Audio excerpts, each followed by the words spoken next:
Hey GH peeps, welcome back to my channel where we talk all things General Hospital. Today's late night review is for Friday, guys. We made it. Whoop whoop, it's the weekend. Hey, hey, it's the weekend. It is April the 12th, 2024. I hope you guys had an amazing Friday. I had a pretty good Friday. I cannot complain. How was GHing for you guys? Any highs? Any lows? Oh my goodness, can she get some business? And y'all know who I'm talking about, Nina. And Carly and Jason. Isn't that predictable? I did a boo-boo. Yeah, okay, I gotta go save the day. And who was surprised that he was not gonna buy Metro Core 4? Boy, focus on your kids and stop focusing on these women. Let me see, what are the highlights? And Lucy, oh my good, I was like, no. But see, I didn't think she was going to be a good spokesmodel anyway, because she's always been about her. And the spokesmodel was to sell. Anyway, guys, please leave your highlights and comments in the comment section. You know I love your highlights and comments. Y'all be having me rolling. And if you haven't already subscribed, please hit that subscription button. And welcome new subscribers. Welcome to the couch. Hey. Thank you so much for your subscription. Thank you everyone for your continued subscriptions. Guys, I appreciate you guys so much. I really freaking do. But anyway, let's talk about the story today. So it starts off at the Metro Court, and we got Alexis and Gregory reminiscing about working together. And Greg is missing it, but he knows, you got to know when to fold him and know when to hold him. I know that song. I know. Yeah. I'm a farm girl. And Alexis is telling and lets Gregory know that she can't be his +1 for the wedding because she's going to be at her appeal getting her legal beagle back. And I'm like, oh, so this means that Tracy gets to have one romantic night with Gregory before he passes off into the heavenly sleep. Yeah, this poor woman can't just get her one man that's going to stay alive enough long enough to love her and make her feel real love. Because I'm sorry, I'm not going to talk about that. We're going to get there. Anyway. But Gregory is happy for her nonetheless and points out that despite what others may believe, the only thing that matters is what you believe. And he asked Alexis, do you believe that you could be a good lawyer again? And she's like, yeah, I do. I said, well, go be one. And why do we keep harping on this? Why we gotta have a home? Why this gotta be a story? Just go do it, damn it. I mean, this is how it wasn't but the sky jumping. It was like a whole entire couple of days of a story about her going to go sky jumping. Yeah. But anyway, but I do like Gregory's point because it really doesn't matter about what anybody thinks about you. It only matters. Your opinion is the only one that matters because it's going to be going to be the one that's going to be getting up and going to go do what you have to do. That is a true statement. But anyway, Alexis tells Gregory about Molly's fears of her becoming an alcoholic. And I'm like, didn't we have this discussion with Gregory before? I could have swore, guys, didn't we have this same discussion? I could have swore we had this same discussion and fears before. And Gregory asked her, are you afraid? And she's like, well, I am an alcoholic and, I'm eligible to relapse. And she's not lying. They are, but that's just like any person that has any type of addiction, any type of addiction. She's like, but she says, oh, it's possible. But she thinks this is why she was downplaying it to him and to everything because she didn't want the disappointment. Because she doesn't want her world to be rocked, because she is kind of afraid of, going back on the deep end. And she's fought so hard to being sober. And once again, have we already had this scene, guys? Let me know in the comments. I feel like we've been here before. I'm just saying, maybe I'm wrong. My brain plays tricks on me. But I could have swear we've been through this before. So Greg encourages her to that if she doesn't take risks, then she'll never get anywhere, and that's the truth. And there's a risk in everything. There's a risk when you wake up. There's a risk when you get out of bed. There's a risk when you go brush your teeth. There's a risk when you shower. There's a risk when you drive your car. Risk when you walk to the bus. You bit by a dog, ran over by a frog. I shouldn't have said that. Run over by a frog. What? You know what I mean, guys. Well, that don't make no sense, but y'all know what I mean. There's a risk in everything you do. And the thing is, you don't want to get to the end of your life regretting the things that you didn't do because you was afraid. You'd rather get to the end of your life knowing even if you failed that you did the things that you were afraid of that you wanted to do. Some deep words, Gregory. You got some deep words. And I was like, yep. Real shit. Let the church say amen. And then Alexis is like, I've been living in fear all this time and I don't want to live in fear anymore. But I wonder, even after this beautiful story, are we going to be right back at this again? I'm sorry, guys. I feel like we were at that again and they just had to rehash it. And it was kind of boring. But that was a boring one for Friday. But anywho, we're going to tag on over. But, we did have to get to the nitty gritty that he's not taking Alexis. So that opens up him and, Tracy. So we're going to fly on over to Jason at the Corinthos Coffee. And Diane, okay, guys, I'm not a fashionista, first of all. But I did like what the ladies had on today. I liked what Diane had on with that leather jacket with that blouse. Yeah, and she was looking cute, even with the trousers and the pants. I mean, the pants and the boots. She was looking cute today. I had to give it to her. But anyway, Queen Diane has snapped her fingers, and of course, Jason's banking accounts are unfrozen because she is Diane Miller. And I'm like, remember when she had said, "Oh, I just make things a little harder so I can come back raging war like, of course I tackled it because it was so easy." So Jason, of course, wants to buy back Carly. Buy back Carly. Well, I think I said it right, didn't I? Jason, I even wrote it that way too. Jason wants to buy the Metro Court for Carly. And I'm like,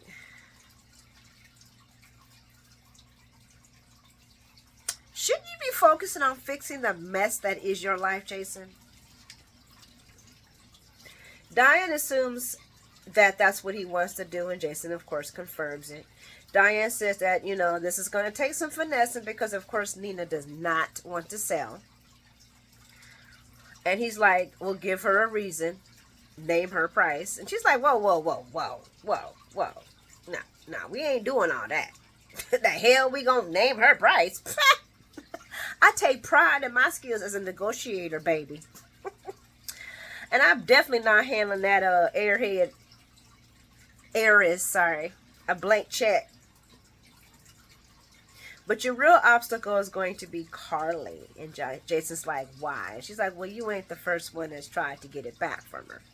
First it was Olivia, then it was Nina to kiss up to Sonny, then it was Sonny because, he just wants to be the Don because, Sonny.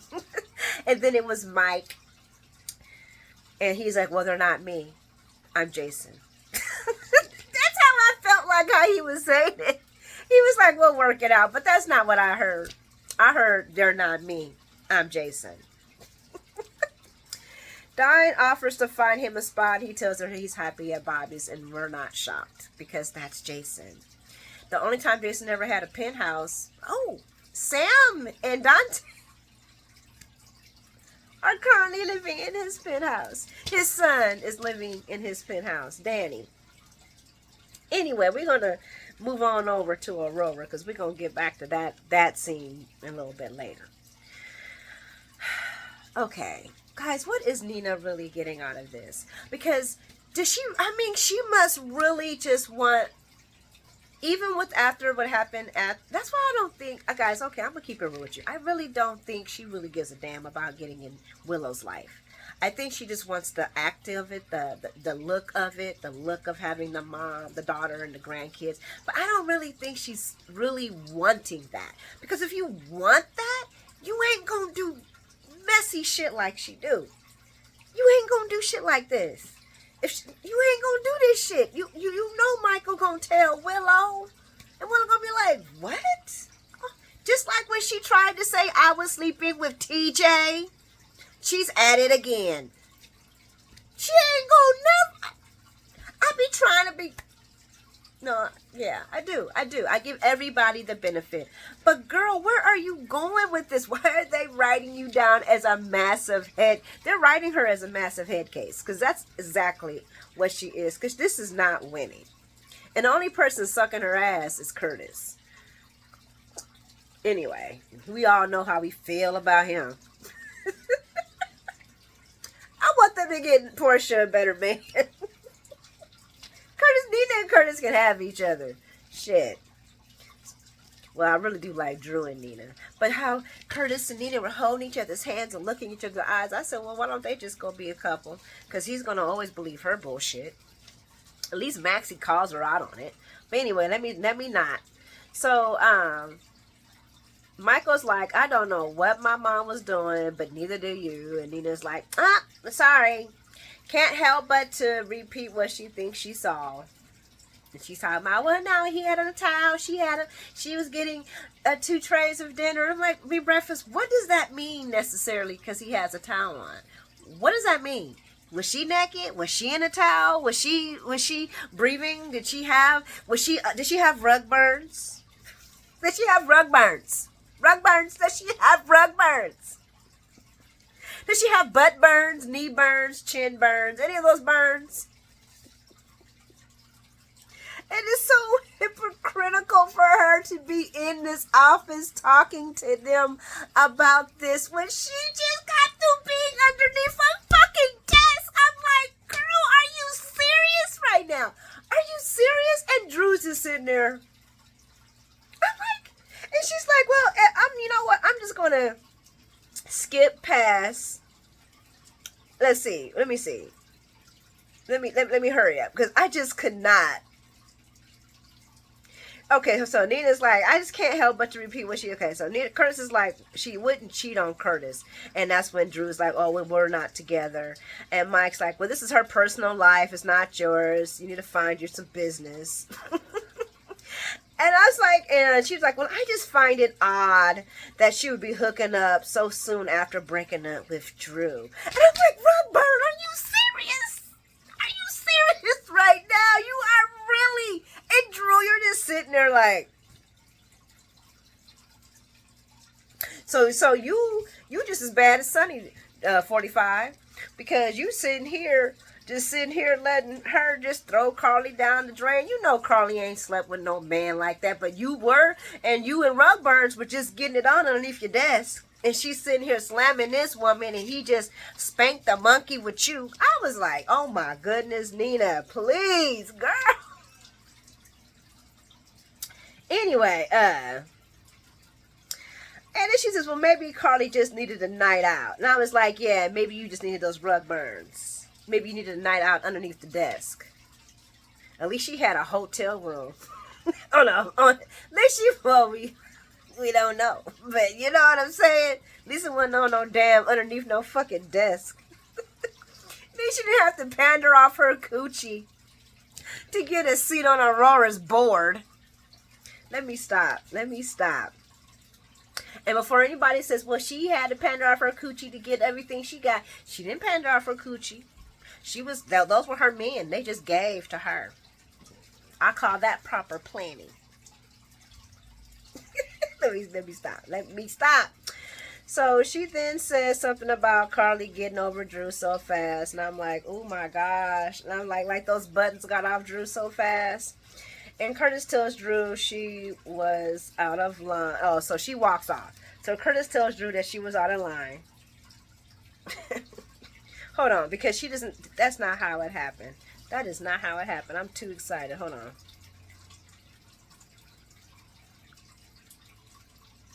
Oh, yeah, Curtis does tell Drew, yeah, okay, man, she's out of line. And tells Curtis he don't know Drew. Yeah, and she's like, well, Curtis, you just don't know Drew.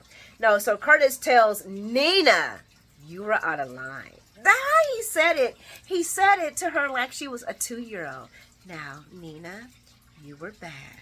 I'm going to need you to go to the timeout corner because you were so out of line. That is a grown-ass woman. That is a grown-ass woman. But Curtis is treating her like she's a baby. Ugh, Curtis makes me sick. Ugh. Anyway.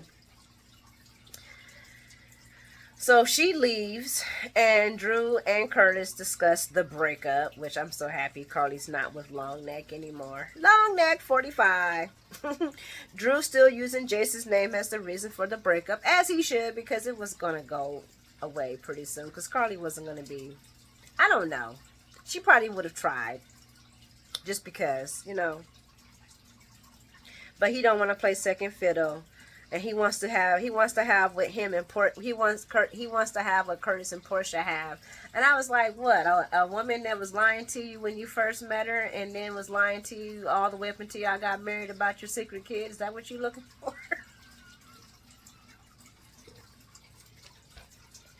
Am I being petty today, guys? Maybe just a little. Let me see. And then Curtis asked Drew to be easy on Nina because she's still hurting over Sonny. Well, she hurting over them damn rug burns, okay? And then Drew tells Curtis, well, we've reached an understanding and made accommodations. I'm like, is that what you call sex under your desk? Accommodations? Okay, Drew. Okay, Longneck. I like your wording for that. Guys, the next, okay, so I know a lot of y'all like, oh, we love Sasha. She's finding herself in the stables and horse shit. Man, what the hell? This is the most. So we at the Quartermain stables, okay? And we got Sasha brushing the horse, got hair and horse hair and all this kind of crap all over her. And all I'm thinking is she is working for free and she got bills to pay. Y'all was there when she said she only got enough money to pay for this month. I don't even know how that is possible. How is it that you only got enough money to pay for 1 month bill? You don't got no 401k. You better sell some of them stocks off and pay your rent, girl. She tripping. Anyway, the Quartermain stables. Sasha brushing her horse and filling out job applications, and she doesn't got too much luck so far, and she's not really finding anything that floats her boat, and she really wants to stay away from anything that uses her beautiful face. And I'm starting to get so tired of that. I'm sorry, guys. I'm getting tired of that line. I just don't want anything to use my face. I don't want to be, just for my face. I can't do a job that's, all about my beauty and my face. I'm like, girl, come on. Get a damn job and pay your bills. Okay? Because it ain't going to look fun. It ain't going to look cute with that face. Sleeping on the fucking most wanted, laying on a fucking park bench some damn where.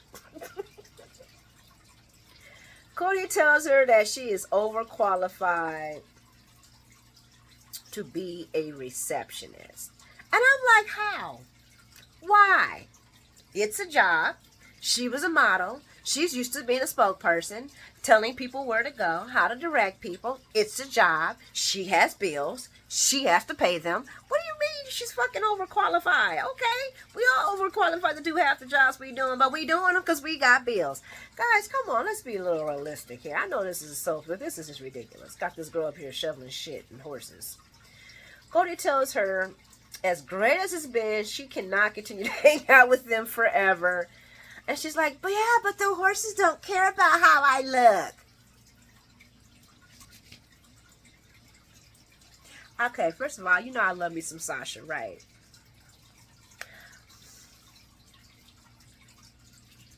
I can't not stand none of this.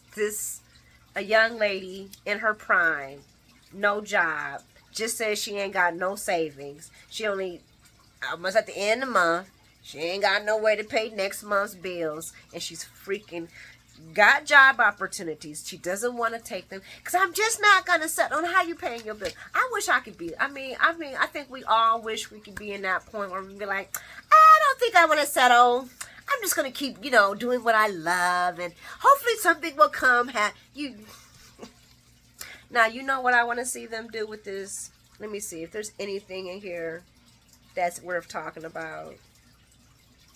She does mention that she hates being underestimated. I do understand that. She does not want to be judged off her beauty. That's understanding. But boo, you got bills to pay. Girl. She talks about, was it stupid for her to leave Deception, but she hates the ideal of going back so bad. And I'm like, you could have worked in the background getting Blaze together. You could have got the perfect person to be in front of. You could have, or you could have helped somebody else step into those shoes. You could have been earning money on the sidelines. You didn't have to be your face of Deception. I don't even think, I'm so tired of her and not being able to have her own rational thought. It's just numbing to me how they've been writing her. It's just numbing to me. And this is not doing it for me either. I know a lot of people are like, oh, but she's finding herself into a homeless shelter. You don't work, you don't eat.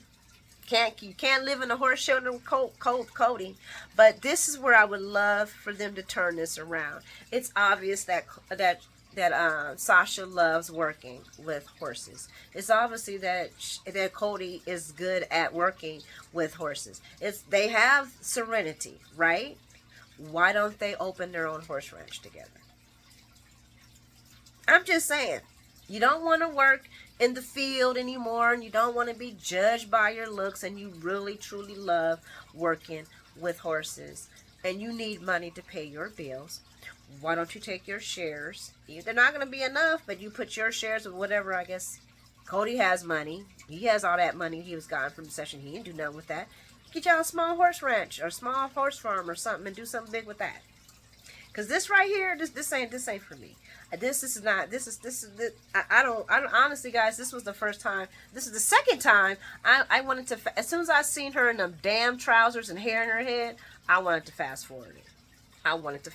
Now, I know a lot of y'all gonna be like, oh, Twirry, she's finding herself. Man, fuck that. I don't want to hear that shit. She needs to go find a job and get some money and pay her bills. That's the real thing. That's how women really handle business. You know what I'm saying? Sasha's too smart for this. And I just can't stand how they just making her just... Anyway, that's where I would like to see it. She likes horses. Her and Cody, because obviously that's the person she's upping now. I mean, not upping, but she's lifting. They need to go ahead and get a horse ranch, and that's how they gonna make their money. Get married, get a horse ranch, have a couple of kids, and yay! They could be the new Buchanans for Port Charles. Yeah. Moving along to Home and Heart, where it was just an epic disaster. Lucy, I'm always trying to cheer you on, girl. I am always trying to cheer you on, Lucy. But guys, y'all seen the mess. She got up there, lights turned on, and she went daft. Started talking about herself. And what did Maxie say? What did Maxie say to her? What did she say to me? And Maxie was looking amazing, by the way. I would have rather seen Maxie up there than Lucy's weird self. You know what? Sorry, guys. I'm just going to get through the show and we'll do it that way. So Haven and her team are not feeling Lucy being the spokesperson. And neither was I. Lucy thinks Maxie is being tepid and not supportive.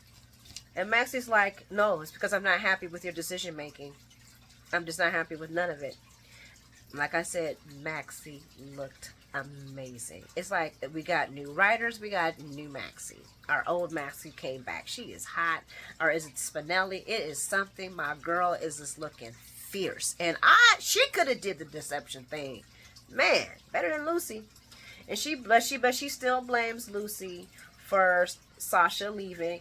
That's the part I don't get. I don't think it was Lucy's fault that Sasha left. Sasha got tired of being a pretty face, and that's why she left.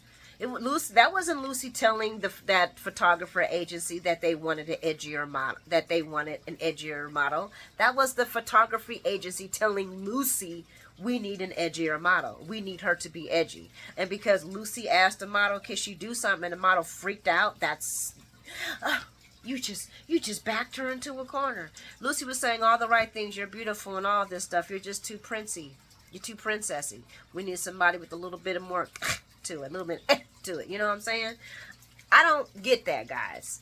And I don't think no one's going to convince me that Lucy made Sasha leave. I just don't see that. I don't think that was Lucy's fault at all.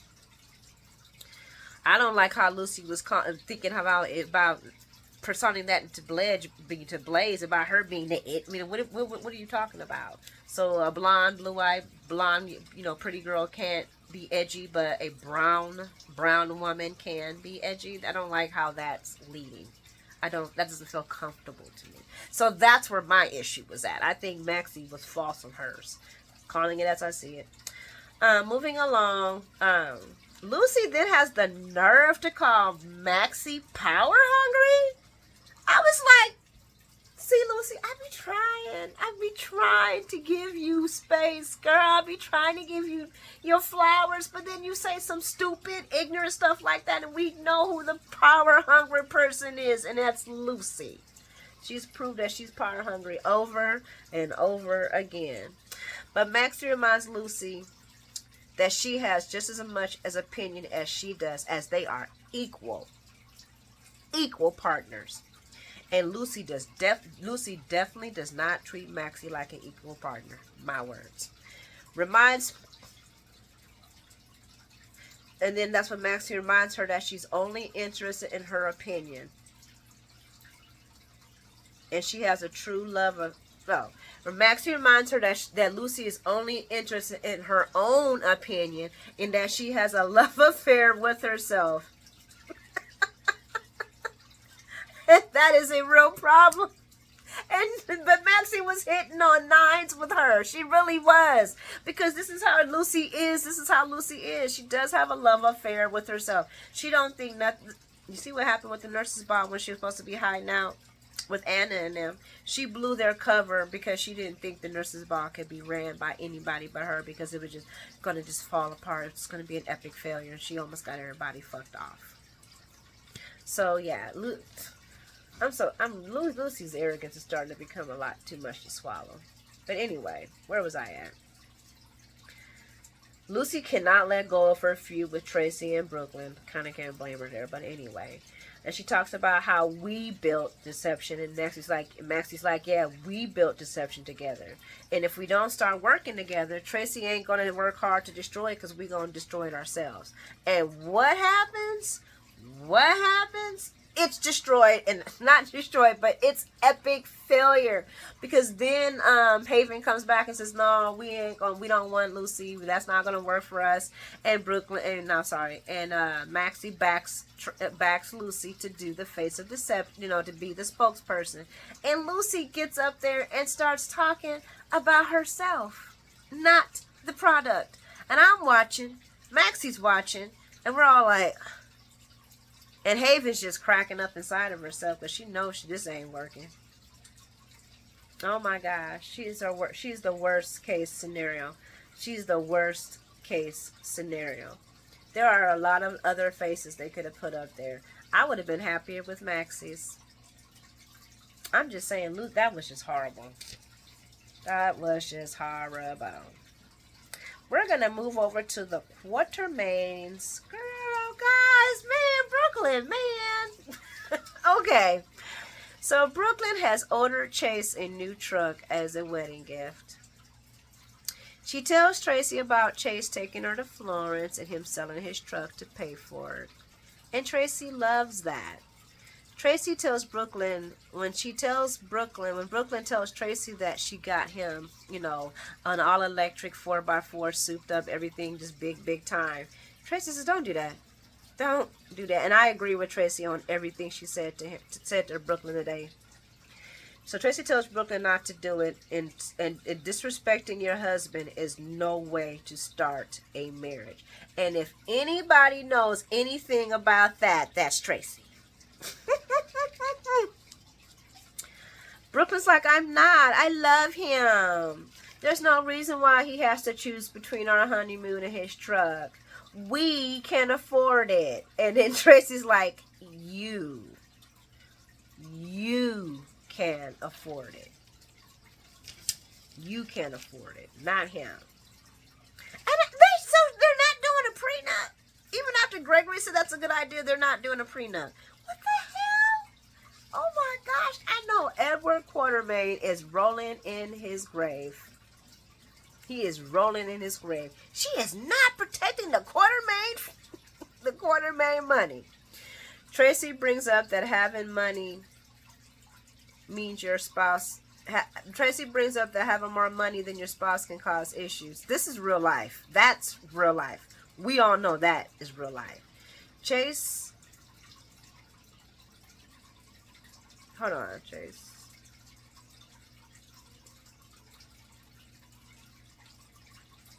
Tracy brings up the fact that Chase is a traditionalist. Like his father, he's a traditionalist. He was raised to take care of his wife.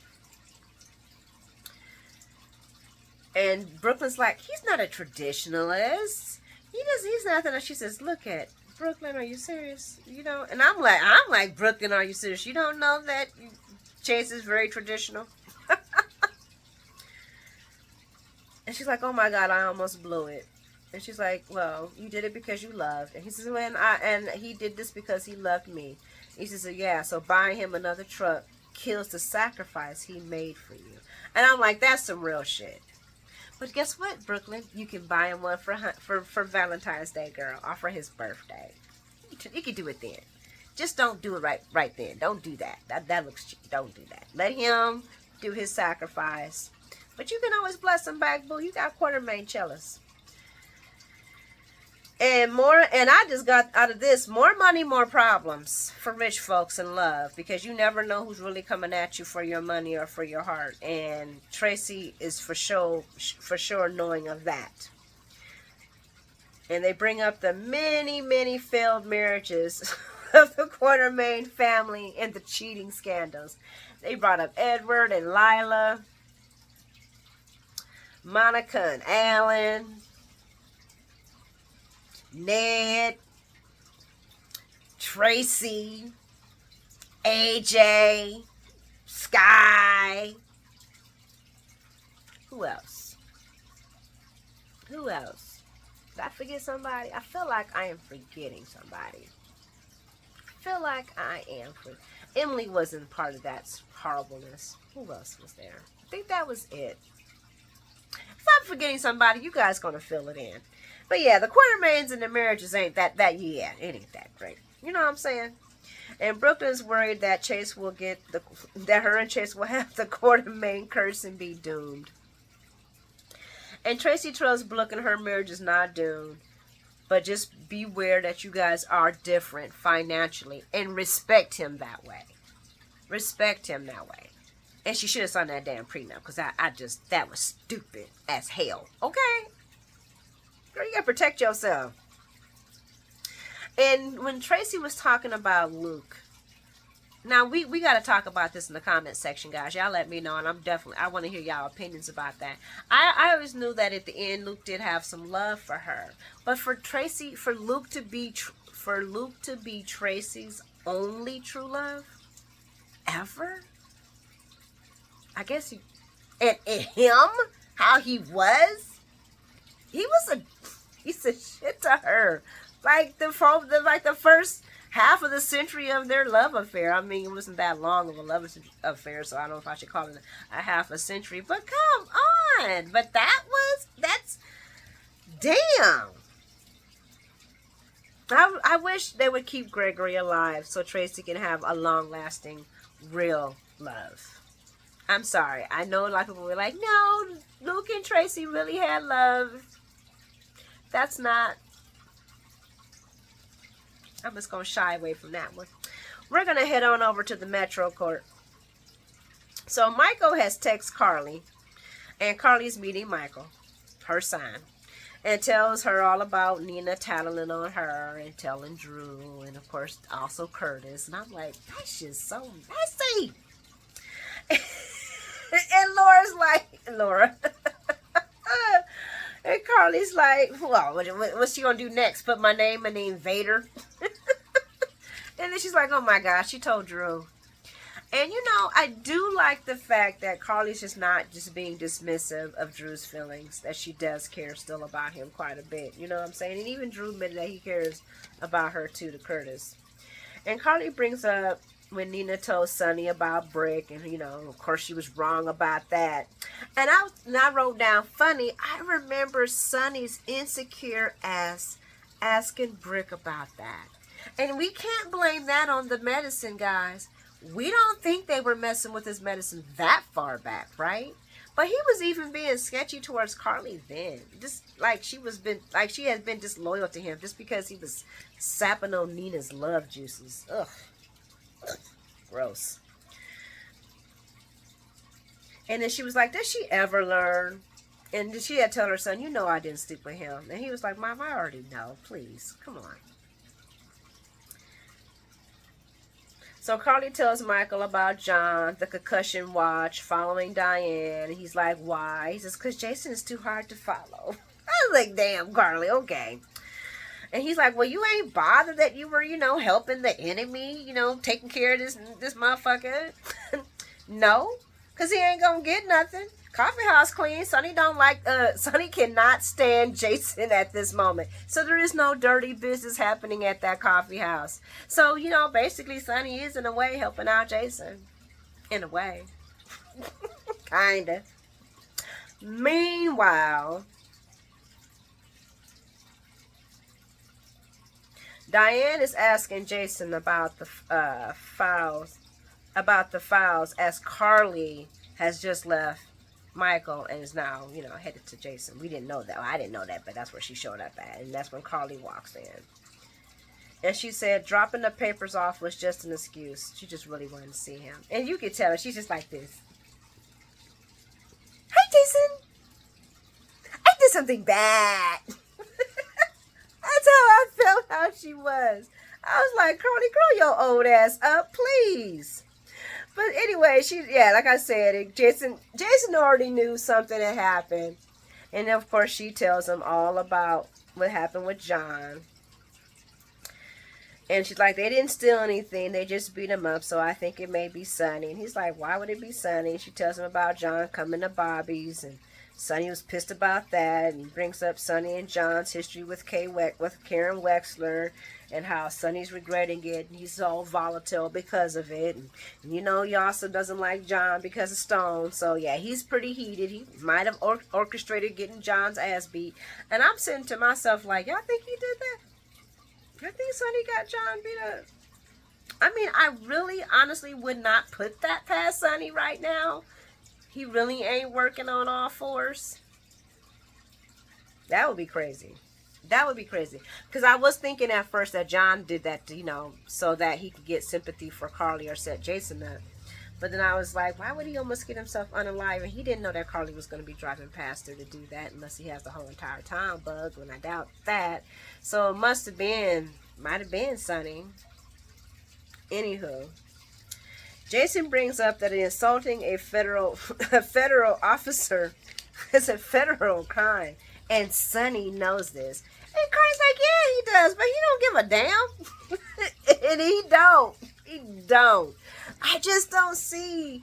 I don't want Sonny to have done this. Maybe that's what it is. I don't want Sonny to have done this.